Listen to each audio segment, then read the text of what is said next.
klein kind, hè. Ik ben altijd een dromer geweest en ik droom nog altijd, vandaar dat we ook van alles bouwen wat eigenlijk met dromen te maken heeft.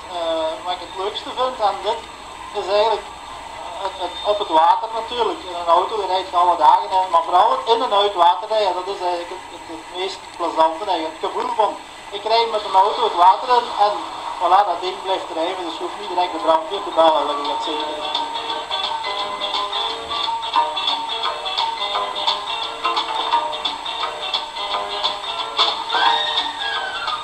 De eigenaar van deze amfibie die heeft zelf een groot natuurreservaat en die gebruikt het op zijn natuurreservaat. Die heeft daar een vliegtuig in liggen, hij heeft daar een boot laten afsteken waar we kunnen op duiken, dat is ook een groot kind eigenlijk bij wijze van spreken, maar die gebruikt het effectief voor hem, voor daar van de weg dus naar het meer te rijden en nog meer dingen gaan te doen. Ja.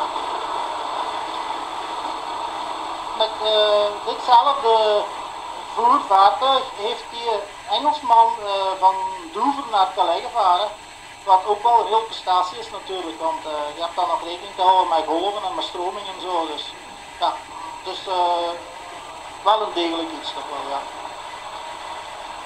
De wielen draaien al zodanig dat als we op het moment dat we de slipway raken, dan gaat hem zich dus op zijn wielen uit het water trekken. Dus wat we nu doen is eigenlijk nog even op de jet en de wielen varen. Je gaat dat direct voelen. Dan gaat het contact krijgen met de slipway en dan wipt hem zo het water uit.